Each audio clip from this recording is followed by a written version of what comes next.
Hoy en día, ¿qué es más buscado en el país? Bueno, para entenderlo, los 5 o las 4 principales ciudades que va a crecer en el país en los próximos 10 años, de acuerdo a la data de la proyección que se tiene, es obviamente Quito, Cuenca, Guayaquil y Manta. Pero también se suma otra ciudad importante que es Machala en los próximos años. Obviamente, uno de los factores que está afectando un poco es el tema de la seguridad, que todos lo conocemos. Sí.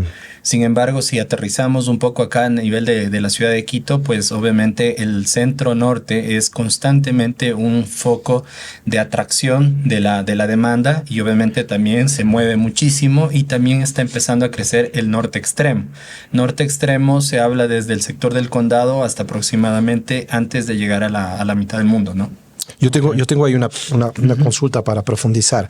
¿Por qué crees que el consumidor está yendo al centro norte? ¿Por inversión? ¿Por vivienda? ¿Por facilidades de acceso a los servicios cercanos? De hecho es eso. Porque yo veo viviendas más pequeñas que en los barrios que están por fuera del centro norte, ¿no? Sí, justo. El tema es por la conectividad vial que tiene. Okay. Por ejemplo, el centro norte está la parte financiera, los servicios, cómo está conectada la ciudad en el centro norte hace que sea constantemente el nivel de absorción. Okay. Entonces, tenemos bancos, tenemos el Parque La Carolina. O sea, tú puedes vivir entre una ciudad en donde puedes hacer muchas cosas, no solamente vivir con tu familia, sino también estar muy cerca a tu lugar de trabajo. Entonces, eso ayuda muchísimo a que sea constante la oferta y la demanda. Nosotros hablamos mucho de la ciudad de 15 minutos, ¿sí? Que tiene todos los servicios. Tú como profesional conoces ese término. ¿Tú crees que eso, el centro norte cumple esas condiciones sí. Para criar a tu familia también, o sea, ¿no? Es interesante porque la demanda se mueve constantemente. De hecho, para un desarrollador, un constructor, siempre se recomienda hasta hacer un estudio cada 2 años de cómo se está moviendo la demanda. Recordemos que en la época de la pandemia, la gente del sur se movilizaba mucho hacia el sector del Valle de los Chillos.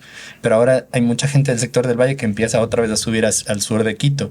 Y desde el Valle de los Chillos se empieza a mover al sector de Cumbayá. Y obviamente la gente de Cumbayá se empieza a mover al centro norte. Entonces es interesante cómo se empieza a mover la dinámica y no es constante, no es una receta. Lo que tenemos que entender es cómo se va moviendo la oferta y la demanda del mercado. O sea, ¿tú consideras que ya no son familias 40 años en una sola vivienda? No, de hecho, no solamente tiene que ver con eso, sino también con la demografía. Es decir, hay muchas familias que están dejando de tener hijos y obviamente ahora ya no buscan las casas tan amplias y justamente la conectividad, ¿no? Pierdo 1 hora y media en el tráfico entre el Valle y el centro norte porque está mi trabajo, entonces prefiero cambiarme al centro norte buscando tener esa facilidad y esa cercanía en mi trabajo. Además que tal vez mis hijos ya crecieron y ya no necesito un lugar tan amplio y puedo acomodarme con un departamento y tengo una mascota, entonces busco un lugar con pet friendly, que es una nueva tendencia en los próximos 10 años, sobre todo en Centro Norte y Cumbayá. Entonces, sí es interesante cómo se va moviendo un poco la demanda. Pero ahí me parece, el tema es tan interesante y ahí voy a jugar justamente un poco que en uno de los episodios que hicimos, obviamente, del podcast que hablamos de planificación urbana y creo que fue justamente lo que comentó nuestro invitado, ¿no?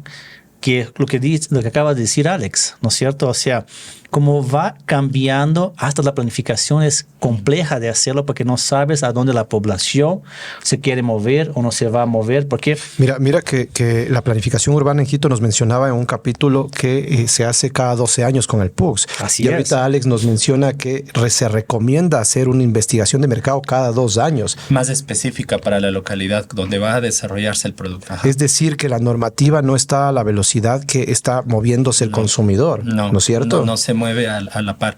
Además que esto también tiene que ser de la mano y justamente conversábamos al inicio un poco sobre el tema educativo. Nuestro país necesita que empecemos desde la primaria a generar una cultura de educación financiera y con un enfoque de bienes raíces. De hecho, nosotros estamos empezando en ese proceso, pero es ahí donde empezamos, ¿no? Estamos con un nivel educativo en la parte de educación financiera, bienes raíces, y eso va a ser un factor importante para poder planificar ciudades, porque va creciendo en base a tendencias y emociones mucho, pero menos se debería trabajar con emociones, sino mucho más con datos. Con números, sí, sí, sí. Y precisamente este podcast está diseñado para que un poco las personas que nos ven entiendan cómo funciona la adquisición de vivienda, la venta de vivienda, cómo funciona esto del sistema inmobiliario para que puedan tomar mejores decisiones con data, con números. Marcos, tú tienes bastante experiencia en eso de los números y lo que nosotros es, y el mensaje de nosotros es siempre analiza los números, ¿no? Claro. Nos encanta la ciudad de 15 minutos, pero Existe. primero existe y segundo, numéricamente es viable. O sea, Claro. porque se da otro fenómeno. Ya iremos a lo que siempre vamos, la plusvalía. Así es. Pero ya iremos antes de eso, antes Claro, pero antes de eso, justamente vamos a la parte de comprar y vender una propiedad, ¿no? que es un dolor, perdón Marcos. Es que un te dolor, interrumpa, es un pero yo dolor creo- para el vendedor o para para el el comprador, comprador. por la falta de información. Comentábamos con Alex tras cámaras que existe realmente la duda al momento de vender o comprar, sobre todo siendo tu primera vivienda, que es tan importante, ¿sí? O tu primera inversión también. Eso te lleva a veces a cometer errores por tener falta de información. No sé, cómo ustedes mitigan ahí, cómo tú mitigas ahí Bueno, esta falta de información sí, del es cliente? interesante, como les decía, es un reto empezar a entender cómo transmitimos hacia las personas, tanto compradores como vendedores, porque al no tener esta educación financiera de base en nuestro país, en nuestras ciudades, a veces no se valora el nivel profesional que tiene una persona que es un asesor inmobiliario.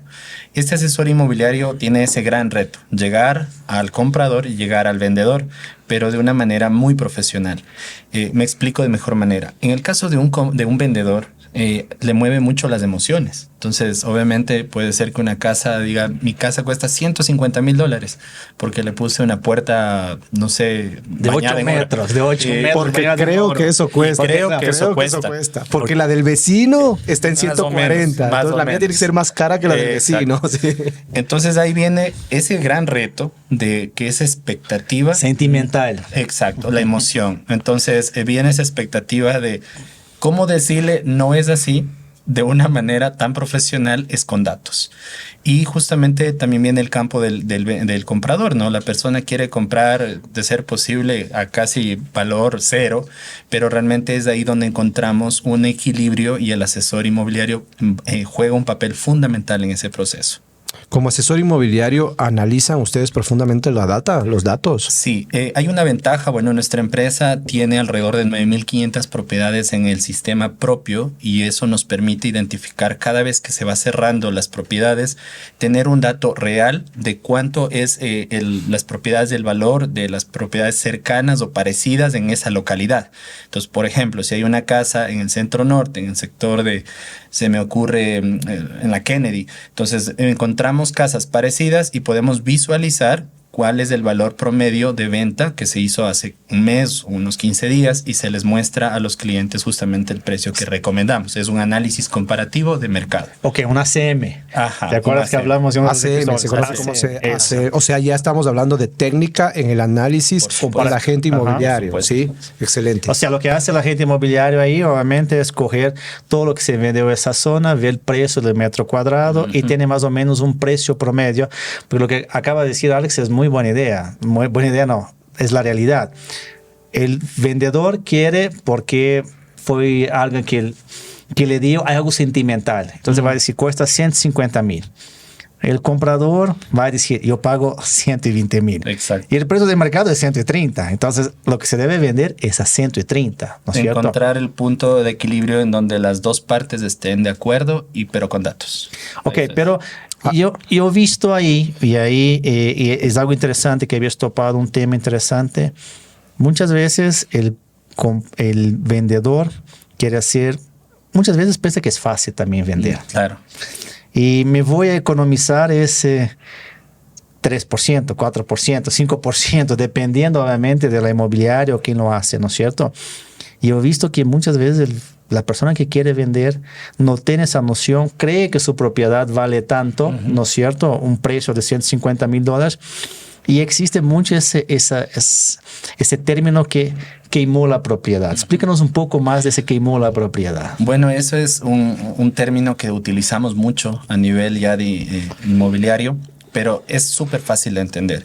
A veces el vendedor quiere venderlo rápido y es entendible porque necesita tal vez flujo de efectivo. Liquidez. Y liquidez en su núcleo familiar. Entonces lo que hacen es obviamente poner a la venta a 8 personas. Entonces de estas 8 personas hay un enorme problema. Le cometemos un error comunicacional porque el uno puede ponerle a 140, el otro puede poner 135, el otro puede poner 140, el otro 145. Entonces hay un va y viene de precios, lo cual genera primero una duda al comprador porque dice cuál es el precio real y como ve esa diversidad le genera un rechazo a la propiedad. Eso nosotros lo llamamos quemar la propiedad, porque por intentar vender rápido, lo que pasa es que por esta distorsión de comunicación y por la dispersión de información, obviamente la propiedad empieza a perder su valor. Ok, O sea, excelente. El vendedor, sin querer, queriendo, como se puede mencionar así, está quemando su propiedad. Y luego a la asesoría profesional que le hace un análisis comparativo, revisa datos, se le complica un poco la comercialización porque ya viene con una distorsión de información. Hoy en día el cliente es muy inteligente, el cliente tiene mucho acceso a datos, entonces hace una revisión, ¿no? Revisa esa propiedad, ¿por qué ahora bajó de precio? ¿Por qué subió? ¿Por qué está en eso? Entonces hace un análisis también el cliente que quiere comprar, pero ya se da cuenta que viene de errores pasados. Ok. Y eso nos toca reconstruir y empezar de cero.